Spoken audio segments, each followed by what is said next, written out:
할 말씀은 아가서 2장 8절에서 14절까지 말씀 보도록 하겠습니다. 아가서 2장 8절에서 14절까지 말씀 보도록 하겠습니다.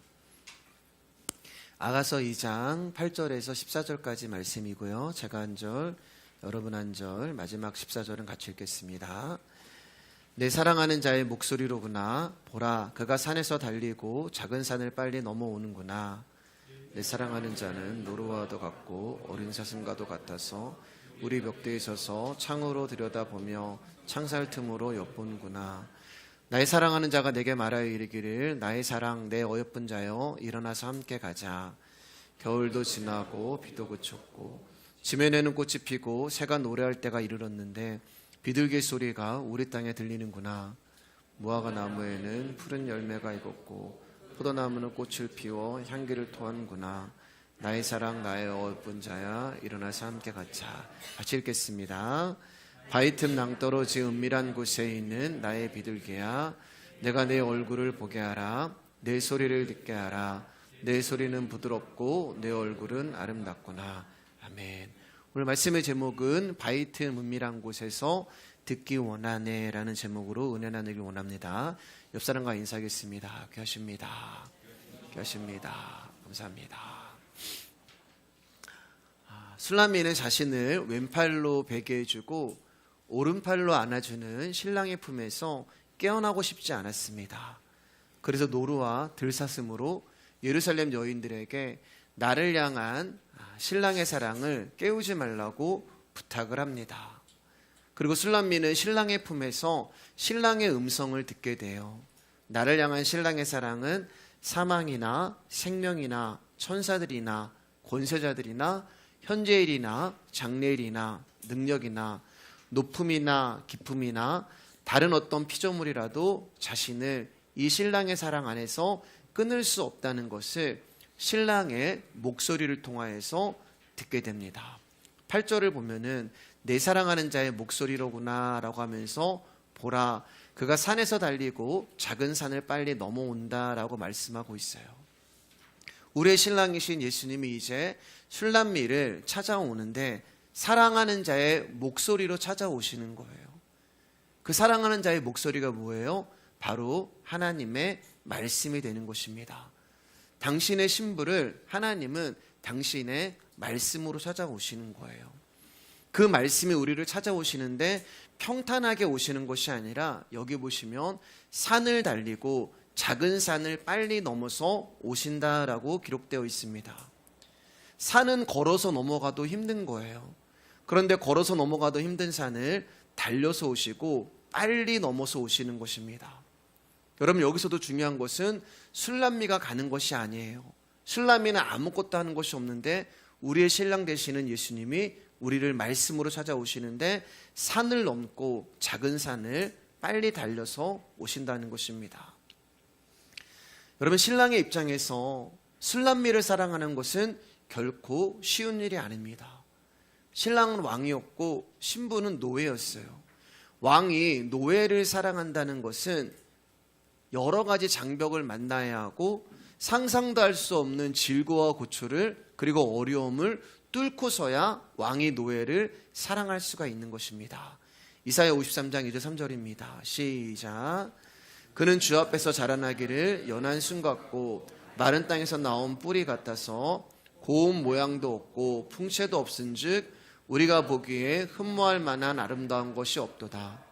그는 멸시를 받아 사람들에게 버림받았으며 강보를 많이 겪었으며 질고를 아는 자라. 마치 사람들이 그에게서 얼굴을 가리는 것 같이 멸시를 당하였고 우리도 그를 귀하지 여기지 아니하였도다.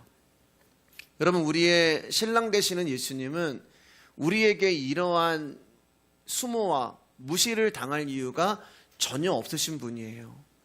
그런데 그가 술람미라는 우리를 사랑하시기로 작정하시고 그리고 우리를 찾아오셨기 때문에 이런 무시와 멸시를 받게 되신 것입니다. 우리의 신랑은 왕이라는 자신의 위치에서 내려와 검고 계달의 장막과 같은 술람미와 같은 존재가 되셨어요. 하늘의 영광을 다 비우시고 이 땅에 사람의 모습으로 오셔서 낮고 천한 저와 여러분과 같은 존재가 되었습니다. 그래서 그분은 피곤하시고 배고프시고 슬프시고 질고 아프시고 배신당하시고 서운해하시고 울기도 하셨어요. 천지를 창조하시고 온 우주의 왕이시며 전지전능하신 하나님이 검고 계달의 장막과 같은 술람미가 되시기 위하여서 이런 장벽과 이런 고초와 이런 어려움을 뚫고 우리 가운데 오신 것입니다. 그래서 우리의 신랑이신 예수님은 저와 여러분들을 너무나 잘 아시는 거예요. 그래서 그분은 우리와 함께 웃어주실 수 있고 우리와 함께 울어주실 수 있고 우리의 슬픔과 우리의 고난과 우리의 아픔을 위로해 주실 수 있는 분이십니다.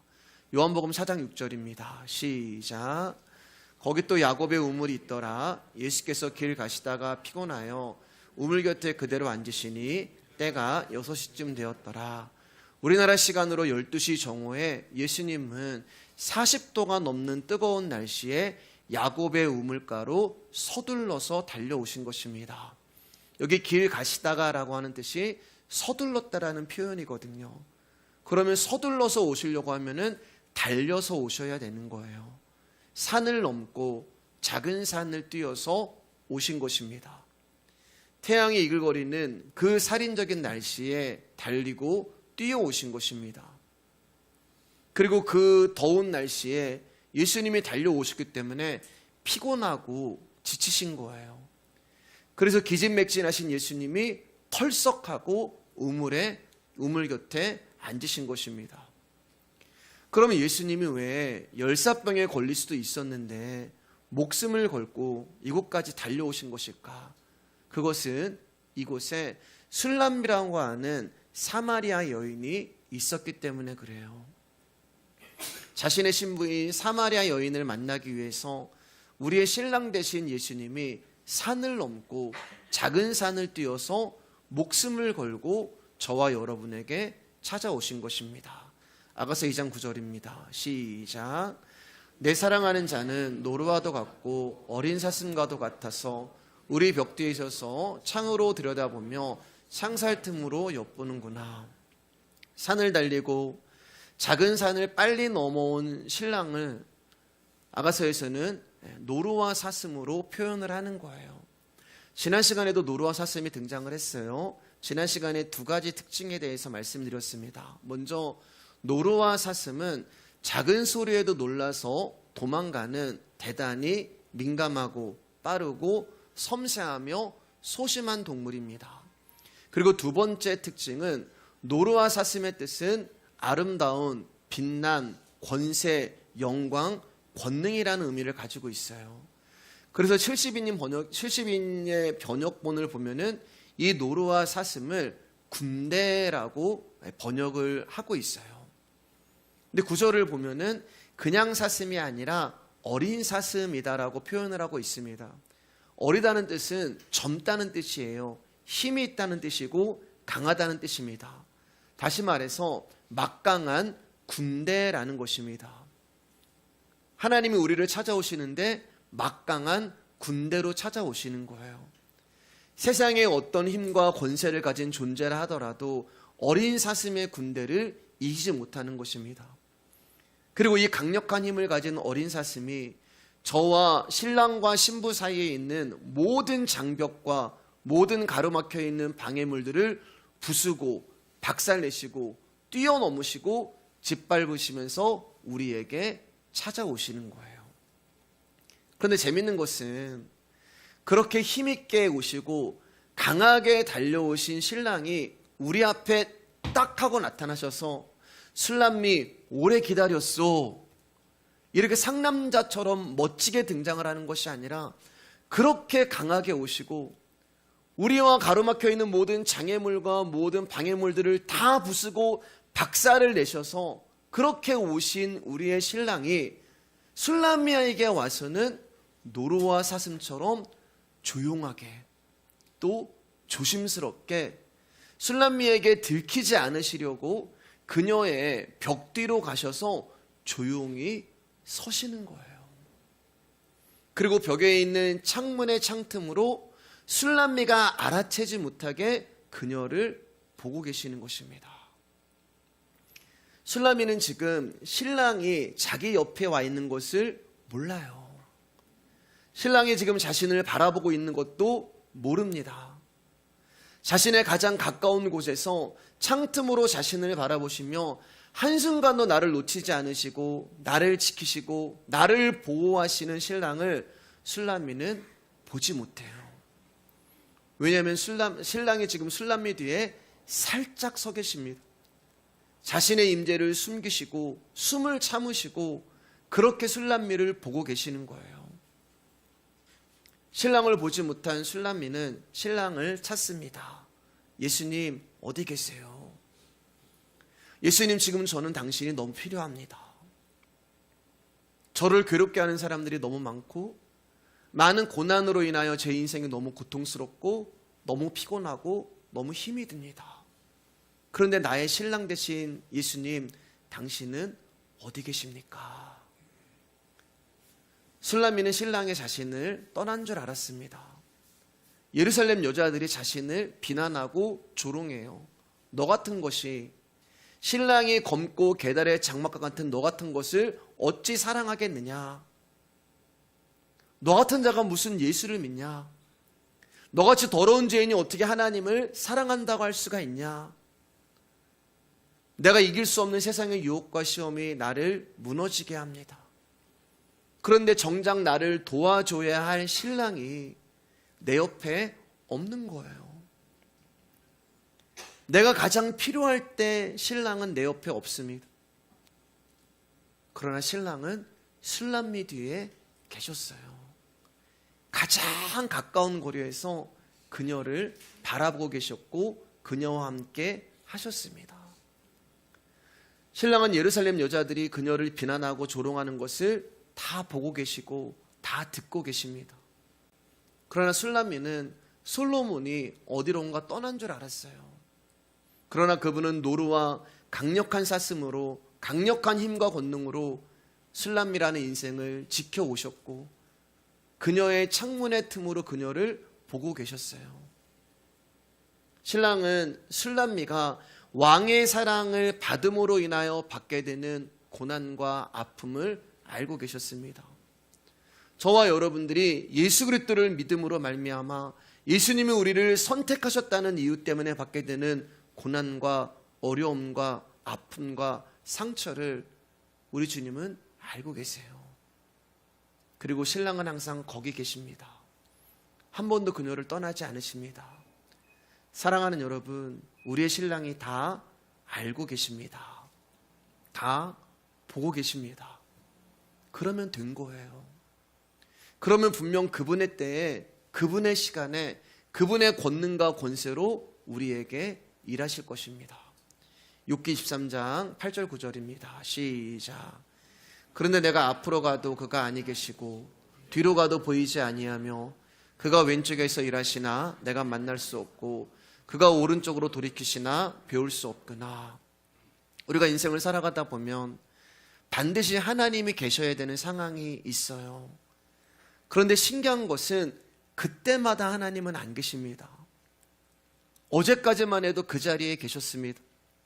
그런데 내 인생 가운데 진짜 하나님이 필요한 지금 하나님의 존재가 느껴지지 않아요.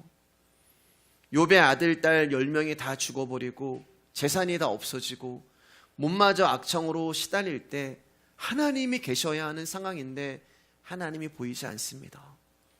친구들이 와서 네가 믿는 하나님이 어디 있냐? 너의 죄로 인하여 네가 고난받는 거라고 조롱하고 비난할 때 욥이 하나님을 찾았지만 하나님은 욥에게 아무 말씀도 하지 않으십니다.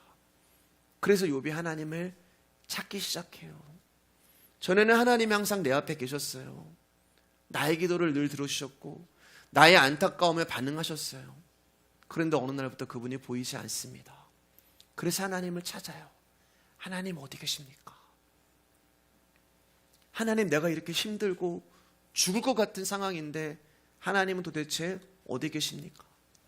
늘 앞에 계신 하나님이 보이지 않으니까 뒤를 돌아봅니다. 그런데 뒤에도 안 계십니다. 그래서 이제 옆을 보기 시작합니다. 왼쪽을 봤는데도 하나님이 안 계세요. 오른쪽을 봅니다. 오른쪽을 봤는데도 하나님이 안 계세요. 내 주머니 속에 들어가셨나? 커튼 뒤에 숨으셨나? 냄비 뚜껑 안에 들어가 계시나? 저 방에 계시나? 어디를 찾아봐도 하나님은 보이지 않습니다. 절망이 찾아오고 좌절이 찾아오고 낭망이 찾아오고 죽을 것 같은 고통과 힘듦이 찾아옵니다. 출애굽기 33장 17절 23절입니다. 시작. 여호와께서 모세에게 이르시되 내가 말하는 이 일도 내가 하리니 너는 내 목적 내에 응총을 입었고 내가 이름으로도 너를 알미니라. 모세가 이르되 원하건대 주의 영광을 내게 보이소서. 여호와께서 이르시되 내가 내 모든 선한 것을 내 앞으로 지나가게 하고 여호와 이름을 내 앞에 선포하리라. 나는 은혜 베풀 자에게 은혜를 베풀고 긍휼히 여길 자에게 긍휼을 베푸느니라.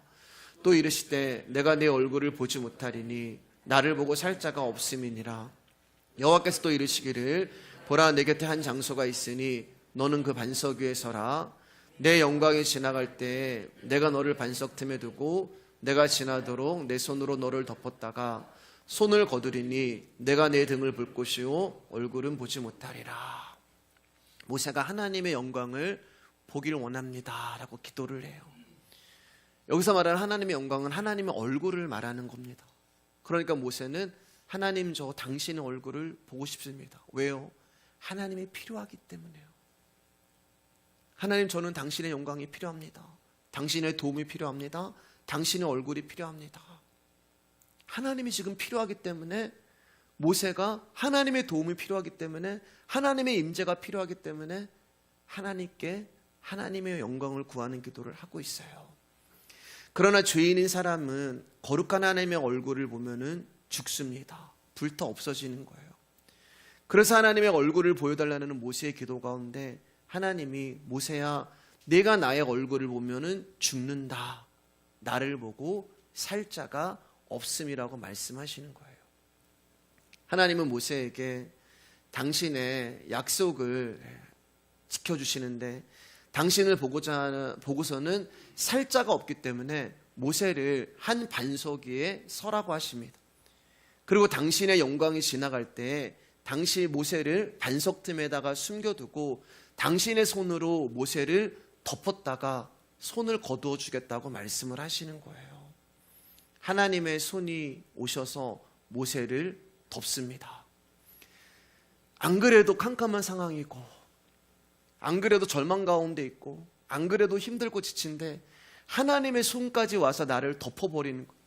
그나마 조그만한 빛이라도 보였는데 그나마 조금이라도 숨을 쉴 수가 있었는데 하나님의 손이 와서 나를 덮어버리니까 캄캄합니다. 아무것도 보이지 않아요. 두렵습니다. 어디로 가야 할지도 모르겠습니다. 내가 보고 싶었던 것은 하나님이 임재하셔서 하나님이 역사하셔서 나의 문제를 해결해 주시고 나의 아픔을 치료해 주시고 나의 고통을 좀 함께 해 주시고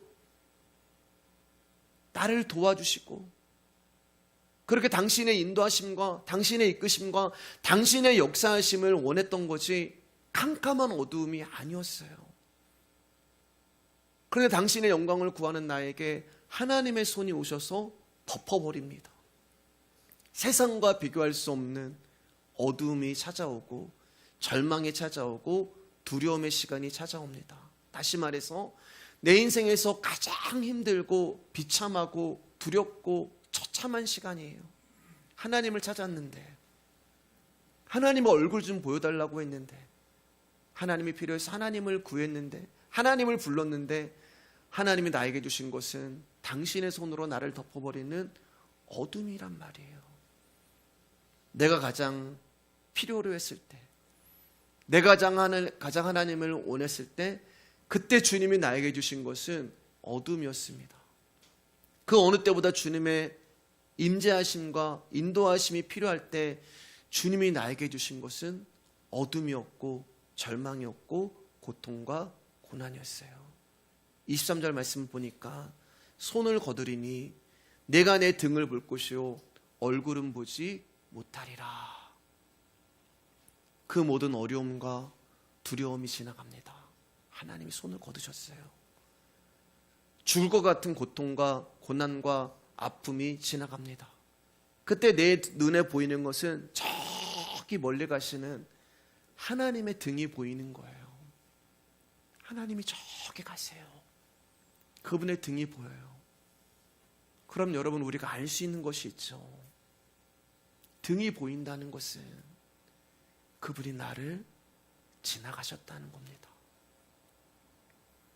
어둠이라는 절망이 나를 덮어서 아무것도 보이지 않고 어디로 가야 할지 모르고 무엇을 해야 할지 모를 때, 그때 하나님이 나를 지나가신 거예요.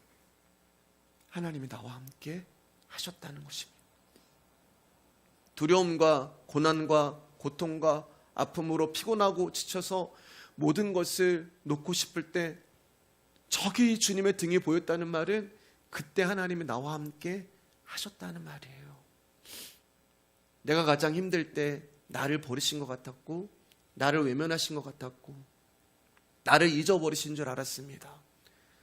그래서 내 힘으로, 내 노력으로 이 모든 고난을 해결한 줄 알았는데 저기 하나님의 등이 보여요. 그때 하나님이 나와 함께 하신 것입니다. 나의 가장 어두운 그때 그분이 일하고 계셨고, 그분이 나를 도와주신 거예요. 그분이 날 버린 것 같고 날 떠난 것 같지만, 사랑하는 여러분, 하나님은 한순간도 우리를 떠나지 않으셨고 우리를 버리지 않으셨고 우리의 벽 뒤에 서셔서 우리와 함께 하셨고 우리를 바라보고 계셨고 우리와 함께 한다는 것을 저기 멀리 가는 하나님의 등을 바라보면서 알게 되는 것입니다. 욥기 23장 10절입니다. 시작. 그러나 내가 가는 길을 그가 아시나니 그가 나를 단련하신 후에는 내가 숨금같이 되어 나오리라. 너무 많이 들은 말씀이잖아요, 여러분. 나의 가는 길, 내 인생인데 내가 몰라요. 우리의 인생인데 내일 내가 어떻게 될지 우리는 몰라요. 그런데 여기 보니까 주님이 아신대요. 그가 아시나니. 나의 길인데 내가 알아야 하는 내 인생인데 나는 모르고 주님이 아신다는 말은 내 인생은 내 것이 아니라 주님의 것이란 말이에요. 그러면 우리의 인생의 답이 누구한테 있어요? 나에게 있는 것이 아니고 주님께 있는 것입니다. 그분은 단 한 번도 우리를 떠나신 적이 없습니다. 내가 이 땅에 태어나서 지금까지 한 번도 나에게서 눈을 떼신 적이 없으세요. 우리의 신랑은 나는 모르지만 우리가 하나님 나라에 들어갈 수 있도록 모든 장애물과 방해물을 제거해 주시고 지금도 싸고 계시는 것입니다. 그렇게 우리를 찾아오신 그분은 사라지신 것도 아니고 떠나신 것도 아니고 욥이라는 저와 여러분에게, 술람이라고 하는 저와 여러분의 삶에서 한순간도 눈을 떼지 않으시고 우리와 함께 계셨고 우리 안으로 이제는 들어오셔서 우리와 함께 모든 아픔과 고난과 슬픔과 고통을 당하시는 거예요. 그래서 욥의 눈에 안 보이는 거예요. 욥 안으로 들어가셨거든요. 앞에 계셨던 하나님이 욥 안으로 들어가셨어요. 그래서 우리의 눈엔 보이지 않는 거예요. 그래서 그분은 이제 우리의 눈이 되어주시고 우리의 귀가 되어주시고 우리의 코가 되어주시고 우리의 입이 되어주시고 우리의 손과 발이 되어주셔서, 그래서 그분은 안 보이는 거예요. 떠나신 것이 아니라 우리 안으로 들어오신 것입니다. 우리와 함께 계시는 거예요. 다만 우리 안에서 당신의 숨소리를 참으시고 임재를 거두시고 내 안에서 함께 계시는 것입니다. 그래서 그가 지진 가운데도 안 계시고 불 가운데도 안 계시고, 근데 말씀이 뭐라고 얘기하세요? 세미한 음성이 들리니, 나만 들을 수 있는, 내 안에 계신 그분이 나에게만 말씀하시는 그 음성이 들리는 거예요. 뭐라고요? 내가 너와 함께 있어. 내가 너를 알아. 내가 너의 길을 안다. 내가 너가 가야 할 길을 안다라고 말씀하는 것입니다. 그런데 여러분, 이 음성이 들리기 전에 욥에게 찾아온 게 뭐예요? 고난이라는 거예요. 어둠이라는 거예요. 기근이고 아픔이고 고통이고. 그런데 그때는 나를 그렇게 죽을 것 같게 만들었던 고난과 어려움과 아픔이 나를 정금으로 만들어버리는 것입니다. 내 안에 계신 정금이신 예수님만 남게 하시려고 나라는 존재를 태워버리시는 거예요. 나를 그리스도같이 만드시는 것이 아니라 나를 없애고 내 안에 그리스도만 남게 하시는 거예요. 고난으로 태우시고 기근으로 부수시고 고통으로 깨시고 아픔으로 박살을 내시면서 나라는 존재는 없어지고 내 이름 석자는 없어지고 내 안에 불타지 아니하는 정금만 남게 되는 것입니다. 그리스도와 철저히 연합되어진 저와 여러분들을 만드시려고 우리 인생 가운데 기근을 허락하시는 거예요. 그러니까 우리가 당하고 있는 고난과 기근의 끝에는 바로 예수 그리스도가 계시는 것입니다. 그래서 이제는 내가 사는 것이 아니요 오직 내 안에 그리스도께서 사시는 것이라. 이제 내가 육체 가운데 사는 것은 나를 사랑하사 나를 위하여 자기 자신을 버리신 하나님의 아들을 믿는 믿음 위에서 사는 것이라. 내가 사는 것이 아니라 예수님이 사는 것입니다. 아가서 2장 10절입니다. 시작. 나의 사랑하는 자가 내게 말하여 이르기를 나의 사랑 내 어여쁜 자야 일어나서 함께 가자. 산을 넘고 작은 언덕을 빨리 달려오셔서 조용히 창틈으로 술람미를 지켜보던 신랑이 이제 그 담 밖에서 속삭입니다. 힘들어하는 술람미 가운데, 고난 가운데 있는 술람미 가운데, 고통 가운데 있는 술람미 가운데 나의 사랑 내 어여쁜 자야. 예수님이 우리 가운데 이렇게 부르시는 거예요. 나의 사랑 내 어여쁜 자야. 일어나서 나와 함께 어디론가 가자. 왜냐하면 세상의 조롱과 혼란으로 인하여 술람미가 힘들어하는 것을 신랑이 더 이상 볼 수가 없었던 거예요. 나의 신부가 있을 곳은 이곳이 아니야. 술람미야, 네가 있을 곳은 이곳이 아니야. 그래서 나의 손을 잡고 나와 함께 어디론가 가자라고 말씀하는 것입니다. 11절을 보면은 겨울도 지나고 비도 그쳤고 우리의 인생을 말하는 거예요. 우리의 인생이 이렇다는 거예요. 우리의 인생이 겨울이고 우리의 인생이 비가 오고 우리를 암울하게 만들고 춥게 만드는 겨울비라는 우리의 인생이 지나갔다는 것입니다. 그럼 뭐가 와요, 여러분? 봄이 오는 거예요. 온 땅에 꽃이 피고 새싹이 돋아나며 새가 노래하는 따스한 봄이 우리 가운데 온다는 것입니다. 사랑하는 신랑이 당신의 음성으로 나의 사랑 나의 어여쁜 자야 부를 때 신랑과 술람미 사이에 뭐가 남았어요? 벽이 남았단 말이에요. 그 뒤에 그 벽이 마지막 남은 벽이 그 말씀으로 무너져 버리고 창이 깨어지는 거예요. 그분의 말씀 앞에, 그분의 사랑 앞에 겨울비도 담도 창도 장애가 되지 않는 것입니다. 12절입니다. 시작.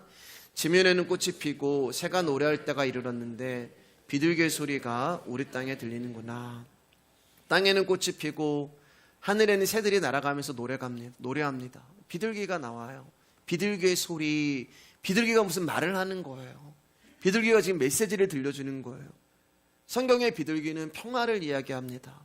비둘기가 소리를 들려주시는데 겨울도 지나고 비도 그쳤고 전쟁과 소란과 난리와 소문이 사라지고 이제 평화가 왔다. 여러분, 이게 뭘 말하는 것 같아요? 지금 비둘기가 말하는 메시지의 중요한 내용은 하나님 나라를 말하는 것입니다. 하나님 나라는 겨울도 없고 비도 그쳤고 전쟁도 소란도 난리와 소문도 아픔도 사망도 없는 곳이야. 그래서 여기 보면은 우리 땅이라는 표현이 나오는 거예요. 우리 땅. 신랑과 신부의 땅. 신랑과 신부가 살아가는 진짜 땅. 바로 하나님 나라를 말하는 거예요. 나의 사랑 나의 어여쁜 자야. 나와 함께 하나님 나라로 가자. 그분이 우리의 손을 이끌고 데리고 가시는 것입니다. 13절입니다. 시작. 무화과 나무에는 푸른 열매가 익었고 포도나무는 꽃을 피워 향기를 토하는구나. 나의 사랑 나의 어여쁜 자야. 일어나서 함께 가자. 다시 한번 술람미를 재촉합니다. 술람미가 갈등을 했던 것 같아요. 내가 있는 곳을 떠나서 어디론가 간다는 것에 두려움이 있었던 것 같아요. 그래서 다시 한번 나의 사랑 나의 어여쁜 자야. 일어나서 함께 가자. 여러분, 뭘 할 수가 있어요? 그 나라는 무화과 나무에 포도나무에 열매가 있고 생명이 있는 곳이라는 거예요. 근데 신랑이 뭐라고 말씀하세요? 나 혼자 못 가. 지금 그 말씀하고 계시는 거잖아요. 함께. 나 혼자 못 가. 나 너와 함께 가야 돼. 나는 내가 사랑하는 너와 함께 그 나라 가야 돼. 내가 사랑하는 너와 함께 우리 땅에 들어가야 돼. 주님은 혼자 못 가십니다. 우리의 신랑은 혼자 못 가세요. 주님께서 우리를 구원해 주셨습니다. 우리의 신랑이 십자가에 못 박혀 죽으실 때 우리도 십자가에 못 박혀 죽었고, 우리의 신랑이 무덤에서 부활하실 때 우리도 함께 부활했습니다. 그래서 우리 안에 예수의 생명이 계시는 거예요. 주님이 고난받으신 길을 우리도 걷게 되고, 주님이 배척받으신 그 삶을 우리도 살게 되는 것입니다. 그리고 그 삶에 나의 사랑, 나의 어여쁜 자야 나와 함께 일어나서 함께 가자고 우리를 초청하시는 것입니다. 이제 끝으로 14절 읽겠습니다. 시작. 바위 틈 낭떠러진 은밀한 곳에 있는 나의 비둘기야, 내가 내 얼굴을 보게 하라. 내 소리를 듣게 하라. 내 소리는 부드럽고 내 얼굴은 아름답구나. 바위 틈 낭떠러지 은밀한 곳은 비둘기들이 독수리들을 피하여 숨는 피난처를 말하는 거예요. 피난처에 안전하게 숨는 이유는 원수가 있기 때문에 그렇습니다. 원수는 우리를 죽이려고 하거든요. 근데 우리에게 피난처가 있다는 거예요. 피난처는 모든 사람이 아는 곳이 아닙니다. 비밀스러운 장소예요. 그래서 은밀한 곳이라고 이야기를 합니다. 그리고 이 은밀한 곳에는 아무 비둘기나 들어가는 게 아니에요. 나의 비둘기만 들어갈 수가 있어요. 나의 비둘기, 하나님의 비둘기만 하나님의 품으로 날아 숨을 수 있는 것입니다. 그분의 비둘기여야만 해요. 하나님이 품에 안고 꽁꽁 감싸고 있는 나의 비둘기는 그 어떤 원수도 그 어떤 대적도 공격하지 못합니다. 요한일서 5장 18절입니다. 시작. 하나님께로부터 난 자는 다 범죄 아니한 줄을 우리가 아노라. 하나님께로부터 나신 자가 그를 지키심에 악한 자가 그를 만지지도 못하느니라. 마귀가 우리에게 손도 대지 못하도록 하나님이 우리를 지키시고 보호하신다는 것입니다. 근데 그 피난처가 어디예요? 바위 틈 반석이신 예수님의 십자가. 예수님이 십자가에서 쪼개지심으로 틈이 생긴 거예요. 그곳이 바로 우리의 피난처가 되시는 것입니다. 그래서 이 십자가의 복음을 아는 나의 비둘기만 그분의 음성을 들을 수 있고, 나의 비둘기만 복음이 들리고, 나의 비둘기만 말씀이 누구인지를 알게 되는 거예요.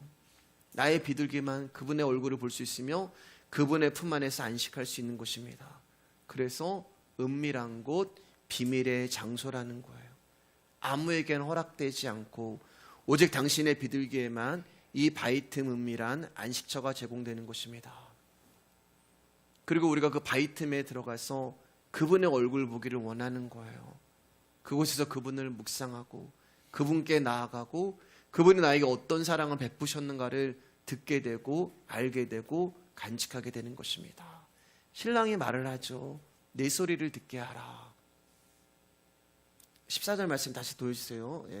내 소리를 듣게 하라. 내 소리는 부드럽고 내 얼굴은 아름답다. 그분의 바위 틈에 들어갈 때 우리의 음성이 어떻게 되는 거예요? 부드러워지는 거예요. 그분의 바위 틈 안에 들어갈 때 우리의 얼굴이 어떻게 되는 거예요? 아름다워지는 거예요. 왜 우리의 음성이 부드러워지고 우리의 얼굴에서 빛이 날까? 은혜를 받았기 때문에 그렇습니다. 은혜가 뭐예요? 신랑의 사랑을 받는 거예요. 사랑을 받는 사람은 얼굴빛이 다르고 목소리가 부드러워집니다. 여러분, 사랑에 빠진 남녀를 보면 어떤 생각이 드세요? 이쁘잖아요. 또 그들이 살아가는 모습을 보면 어때요? 귀합니다. 우리 교회도 젊은 부부들이 있어요. 청년이었던 저들이 결혼을 해서 가정을 이루고 또 자녀도 생겼습니다. 그러면 인생을 먼저 살아온 선배들의 눈에 이 가정이라는 벽돌을 하나씩 쌓아가는 저들의 모습을 볼 때 불안해 보이기도 하고 조심스러워 보이기도 해요. 그러나 다른 한편에서는 그들이 이뻐 보입니다. 귀엽습니다. 대경하기도 해요. 사랑스러워 보입니다. 그러나 이 젊은 부부들도 우리와 마찬가지로 인생을 살아가면서 어려운 일을 만날 것이고 힘든 시간이 올 거예요. 그러나 어떠한 어려움과 무거운 짐도 사랑하는 부부의 관계, 서로의 사랑하는 힘이 있다면 그 관계를 끊어놓을 수 없다는 것입니다. 왜냐하면 사랑은 강하기 때문에 그래요. 그들 안에 서로를 향한 사랑의 힘이 주장을 하고 있기 때문에 그 어떤 어려움도 압도할 수 있고 이길 수 있는 능력이 있는 것입니다. 그래서 사랑을 받는 비둘기는 부드러운 거예요. 그래서 사랑을 받는 비둘기는 행복해 보이는 것이고 즐거운 것입니다. 그럼 비둘기 입장에서 어떤 마음이 들까요? 나를 이렇게 사랑해 주시는 내 신랑을 자랑하고 싶은 거예요. 저 팔불출 그런 얘기 들잖아요. 팔불출처럼 자랑하고 싶은 거예요. 우리 신랑 자랑하고 싶고 내 아내 자랑하고 싶고 내 새끼들 자랑하고 싶고. 그러면 지금 나의 목소리를 부드럽게 만들고 내 얼굴을 아름답게 만드는 이 비둘기는 누구를 자랑하고 싶겠어요? 나에게 이렇게 은혜를 주신 예수 그리스도를 자랑하고 싶을 것입니다. 여러분, 우리가 나중에 이제 아가서를 더 보겠지만 예루살렘 여자들이 술람미를 향해서 이렇게 비난을 해요. 내가 사랑하는 사람이 다른 사람보다 뭐가 그렇게 나으냐, 이렇게 비난해요. 그때 술람미가 그들 가운데 장엄하게 우리의 신랑은 이러한 분이야 라고 당당하게 신랑을 자랑합니다. 여러분, 내가 사랑하는 사람을 다른 이에게 자랑스럽게 소개할 수 있는 자가 사랑을 가진 자예요. 그 사랑을 받았기 때문에 그 사랑을 주신 사람을 자랑할 수 있는 거예요. 사랑은 우리로 하여금 내가 사랑하는 자에 대해서 소개하고 싶게 만듭니다. 이것이 저와 여러분의 삶이 되어야 돼요. 지난 수요 예배 때 우리는 복음에 미쳐 있는 사도 바울의 이야기를 들었습니다. 바울은 어디를 가도 복음을 전했고 심지어 자신을 환영하지 않고 자신을 욕하고 자신을 미워하지 아니하는 그들 가운데도 내가 찾아가서 그들과 교제를 하며 그들 가운데 복음 전하기를 원했어요. 사랑하는 여러분, 저는 여러분들이 우리를 사랑하시는 예수님에 대하여 자랑하시면 좋겠습니다. 여러분 혹시 그런 생각 되시나요? 우리 교회는 뭐 전도해서 데리고 와도 우리 교회는 훈련도 없고 뭐 프로그램도 없고 정착하기 힘들어, 그런 생각하시나요? 여러분, 예수님은 말씀을 전하셨습니다. 그 말씀이면 다 됐어요. 복음이 전부입니다. 다른 것은 필요치 않은 거예요. 그 영혼을 살리는 것도 말씀이고 일하는 것도 말씀이고 우리를 하나님 나라로 인도하시는 것도 말씀입니다. 방법을 찾으시면 안 돼요. 믿음은 방법이 아닙니다. 여러분, 우리는 복음을 전해야 합니다. 날 사랑하시는 예수님에 대하여 자랑하셔야 됩니다. 이것이 복음을 아는 자가 살아내야 할 삶인 것입니다. 내가 복음 전하지 않는 것에 대하여 부담을 가지셔야 하고 복음 전하는 것이 나에게 의무가 되어야 하는 거예요. 때를 얻든지 못 얻든지 간에 우리는 우리의 신랑을 자랑하는 것이고 그 사람을 믿고 안 믿고는 주님이 하실 것입니다. 바울은 심었고 아볼로는 물을 주었을 때 자라나게 하시는 이는 하나님이신 것입니다. 예수 그리스도가 나를 사랑하셔서 십자가에 죽으셨다, 이 한마디로 우리의 마음이 녹아지고 감동이 되고 감사가 되어야 하는 것입니다. 그분의 사랑을 받는 술람이라면 나의 신랑 되시는 예수님에 대하여 소개하시고 자랑하시기를 주님의 이름으로 부탁드리겠습니다. 오늘은 여기까지 하겠습니다.